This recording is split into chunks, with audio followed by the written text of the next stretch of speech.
तो यहाँ पर खंडन किया जा रहा है पुण्य कर्म को, सकाम कर्म, जो आजकल देवी देवताओं की पूजा या स्वर्ग लोग जाने के लिए जो कार्य है उसको सकाम कर्म कहते हैं।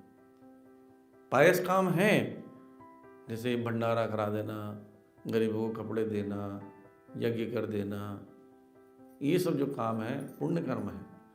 लेकिन पुण्य कर्म स्वर्ग तक जाता है, कि स्पिरिचुअल पायस चीज नहीं है, स्पिरिचुअल कर्म नहीं है।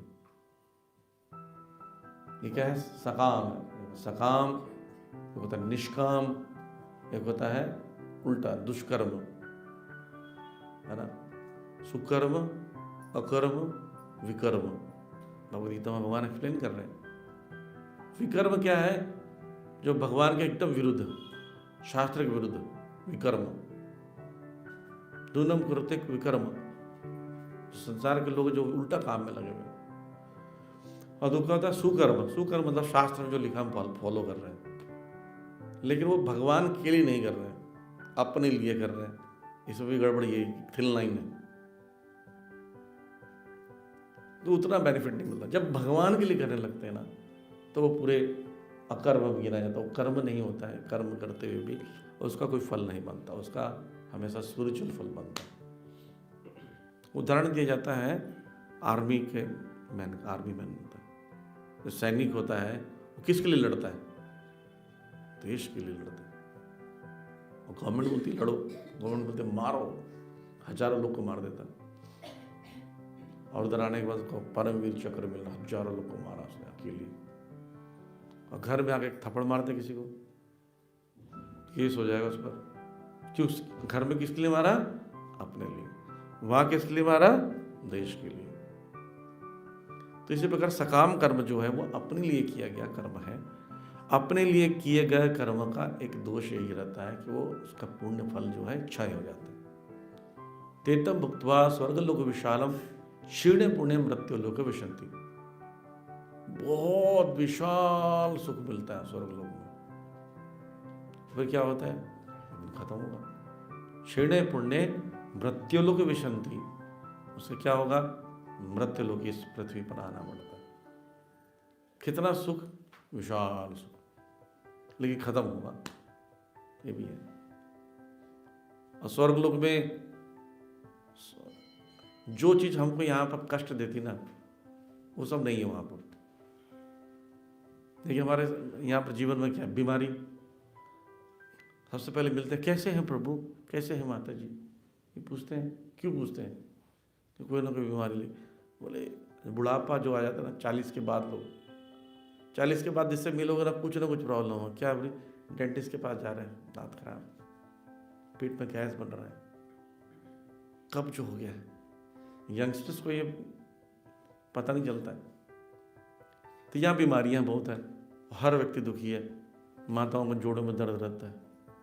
क्या बताऊं बहन, अब तो खड़ा भी नहीं हो जाता, उठा नहीं जाता,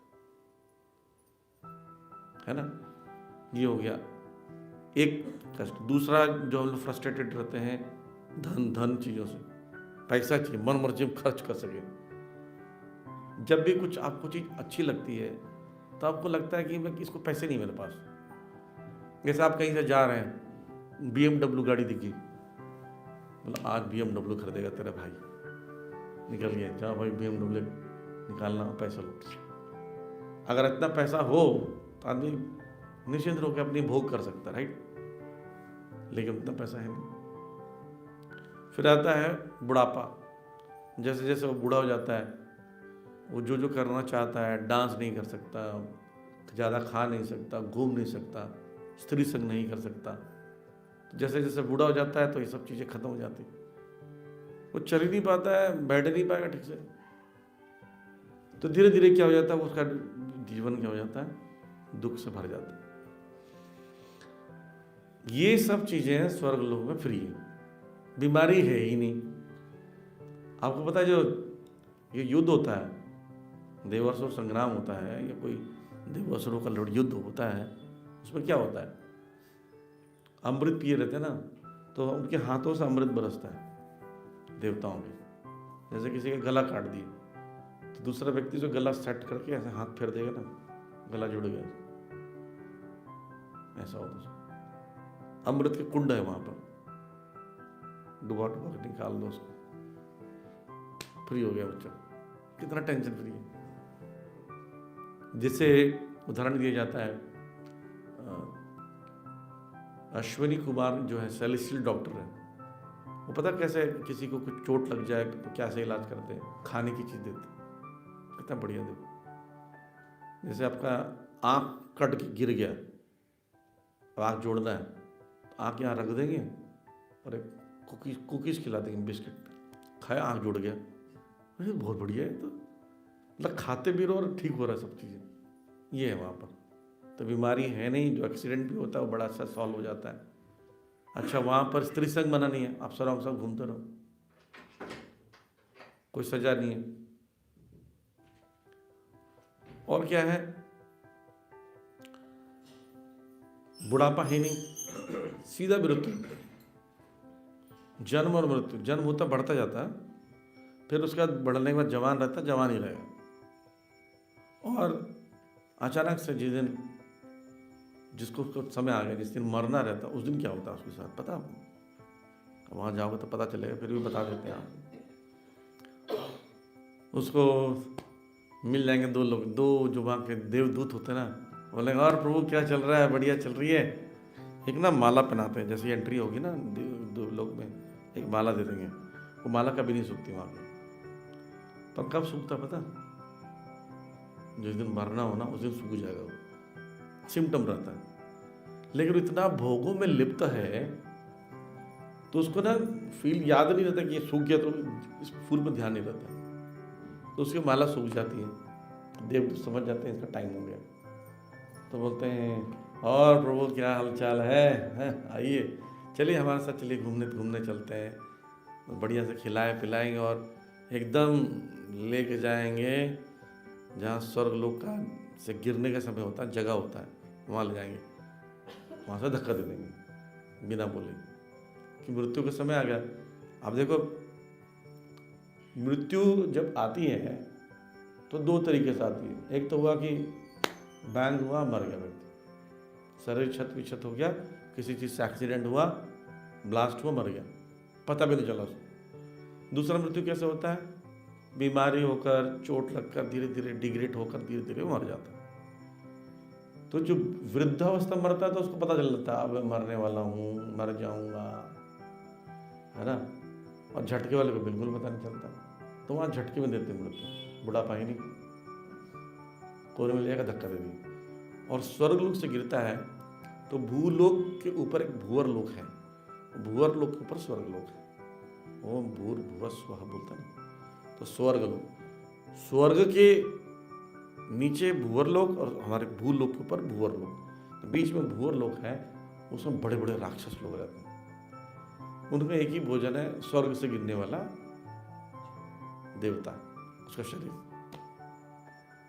तो मुंह फाड़ के खड़े रहते हैं, आओ प्रभु जल्दी आओ, अरे आया आया आया, घर में खुशी की लहर हो जाती है। भूवर लोक में उन लोग दुआएं करते रहते हैं कि स्वर्ग लोग सारे मर जाए, यहीं गिरे, मर गए, हम खाते रहे। तो गिरता, वो जो गिरता रहता ना ऊपर से, डरता, इतनी बड़े बड़े राक्षस कटकटा रहे दांत, आजा बेटा आजा। तो उस समय वो रोता है तो उसके आँख से आंसू गिरते हैं। वो आंसू जो है प्रकृति के माध्यम से आके बादलों में आ जाता है, पृथ्वी के बादल पर। वो तो बॉडी चला गया कहाँ, भूवर लोक।